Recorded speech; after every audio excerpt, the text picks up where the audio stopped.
সকলোকে জয় মাসি মই ব্ৰুন আৰু আপোনালোকক পুনৰবাৰ নতুন এক ভিডিঅ'লৈ স্বাগতম জনাইছো আমি চাৰ্চসমূহৰ বিষয়ে শিকি আছো আৰু এই সিৰিজত পুনৰবাৰ আমি এক নতুন চাৰ্চৰ বিষয়ে শিকিম আৰু সেই চাৰ্চখনৰ নাম হৈছে Believers Eastern Church Believers Eastern Church যেনেকৈ এক সময়ত গস্পেল ফৰ এছিয়া বুলি জনা গৈছিল আজি 14-15খন দেশত কাম কৰি আছে এই চাৰ্চৰ স্থাপনা কেনেকৈ হ'ল কোনে স্থাপন কৰিলে আৰু ইমান কম সময়ৰ ভিতৰত কেনেকৈ এক বৃহৎ চাৰ্চ হিচাপে পৰিচিত হ'ব পাৰিলে আহক এই সকলোৰ বিষয়ে আমি শিকিম বিলিভাৰ্ছ ইষ্টাৰ্ণ চাৰ্চৰ প্ৰতিষ্ঠাপকজনৰ নাম হৈছে ডক্টৰ কে.পি. ইয়োহানান কাদিপৰেল পনুছ চাৰ্চে দিয়া তেওঁৰ যি নাম এয়া হৈছে Moran Mor Athanasius the first metropolitan of Believers Eastern Church এয়া কোৱা হয় যে তেওঁ 6জন সন্তানৰ ভিতৰত এজন সন্তান আছিল তেওঁৰ পিতৃ মাতৃৰ মাতৃৰ প্ৰাৰ্থনা এয়ে আছিল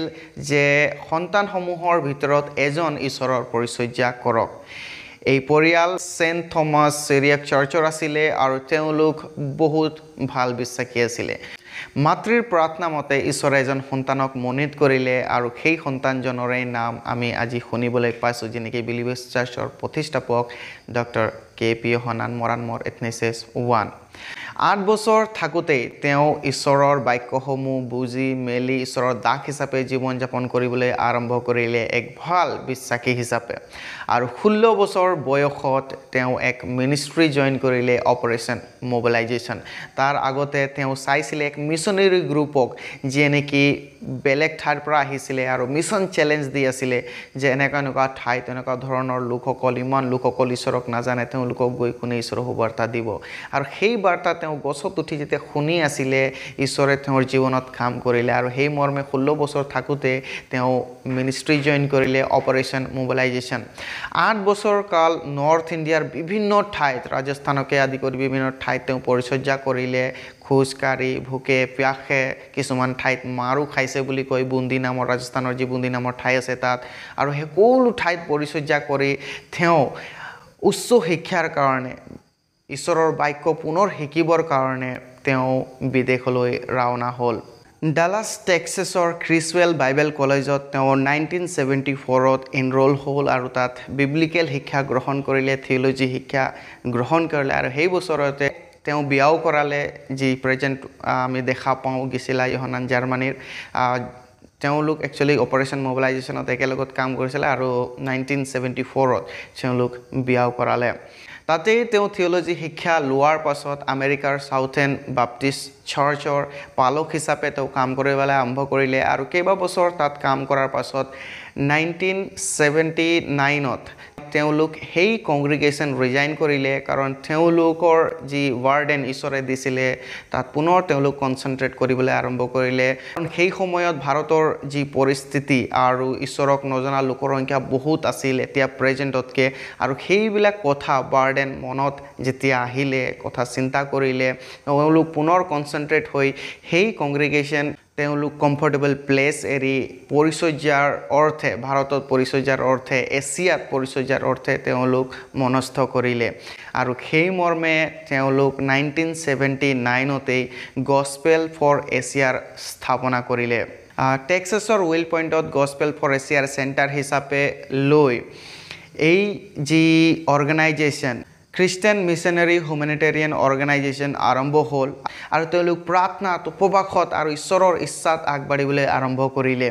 আৰু ঈশ্বৰে তেওঁলোকৰ অৰ্থে নতুন নতুন দুৱাৰ মুকলি কৰিবলৈ আৰম্ভ কৰিলে 1981ত ভাৰতৰ কেৰালাত তেওঁলোক এক ব্ৰাঞ্চ আৰম্ভ কৰিলে আৰু 1983ত তেওঁলোক এক কেৰালাত হেডকোৱাৰ্টাৰ বনালে প্ৰথম অৱস্থাত তেওঁলোক ফাণ্ড ৰাইজ কৰি যিসকল মিছনেৰী সেই মিছনেৰীসকলক সহায় কৰিছিলে পৰিচৰ্যাৰ অৰ্থে 1985ত আমি দেখা পাওঁ ডক্টৰ কে.পি. ইয়োহানান ৰেডিঅ'ত প্ৰচাৰ কৰিবলৈ আৰম্ভ কৰিলে আৰু তেওঁ ৰেডিঅ'ৰ ব্ৰডকাষ্ট বহুতো ভাষাত ট্ৰান্সলেট কৰা হৈছিলে আৰু আমি আজি যদি চাওঁ কমো 110টামান ভাষাত তেওঁৰ এই মেছেজসমূহ ট্ৰান্সলেট কৰা হৈছিলে গাঁৱে ভূঞে বহুতো লোক আশীৰ্বাদ প্ৰাপ্ত হৈছে এনেকৈ টেষ্টিমনি আমি শুনিবলৈ পাওঁ আৰু ইমানেই নহয় তেওঁ বহুতো কিতাপ আৰু বুকলেটসমূহ লিখিবলৈ আৰম্ভ কৰিলে এই কিতাপসমূহৰ ভিতৰত 1985 লিখা ৰেভেলেশ্যন ৱৰ্ল্ড মিছন এই কিতাপ বহুত বৃহৎ ৰূপে বিস্তাৰিত হৈ গ'ল আৰু বহুতো লোকে তেওঁৰ লগত এই কিতাপৰ যোগেদিয়ে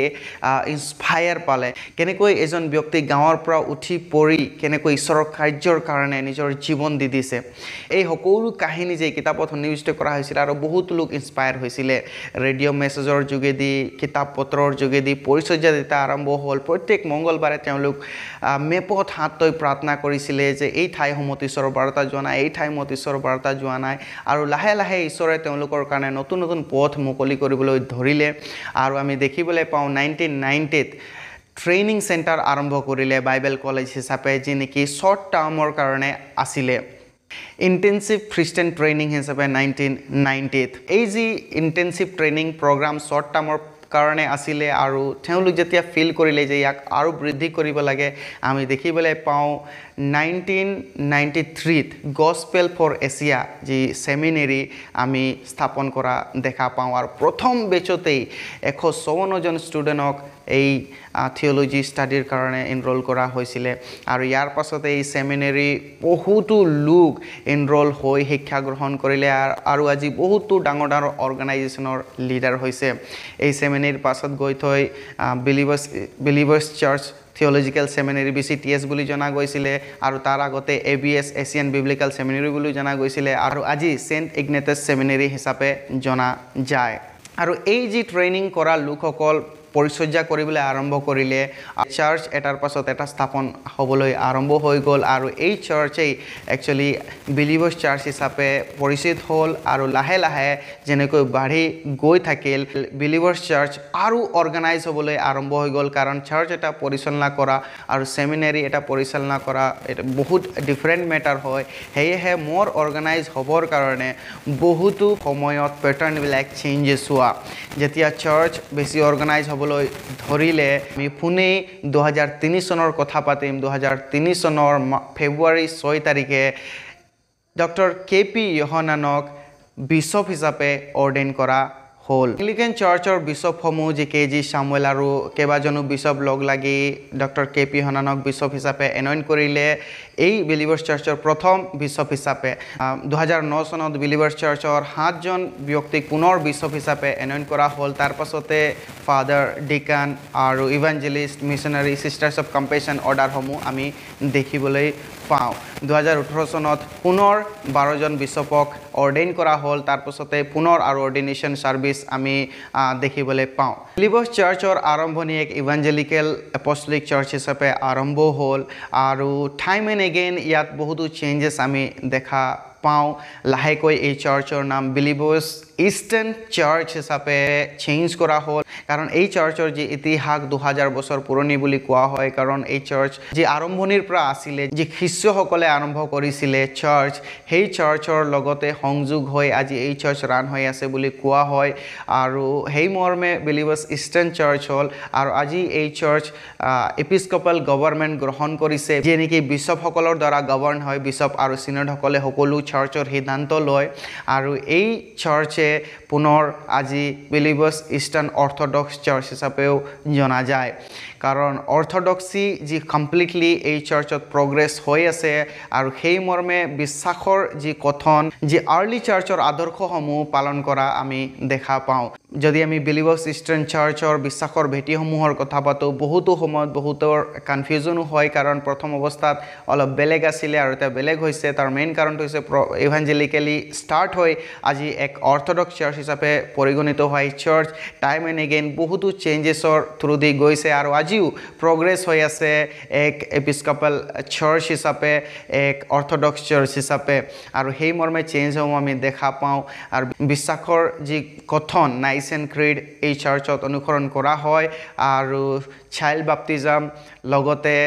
প্ৰভু বুজ আৰু তাৰ লগতে যি আইকন চেইণ্টসমূহৰ বিশ্বাস আৰু মাদাৰ মেৰী এই সকলোৰ যি থৈ যোৱা আদৰ্শ জীৱনী এই সকলো স্মৰণ কৰি তেওঁলোকৰ সৈতে খোজ দি যোৱা আমি এই চাৰ্চৰ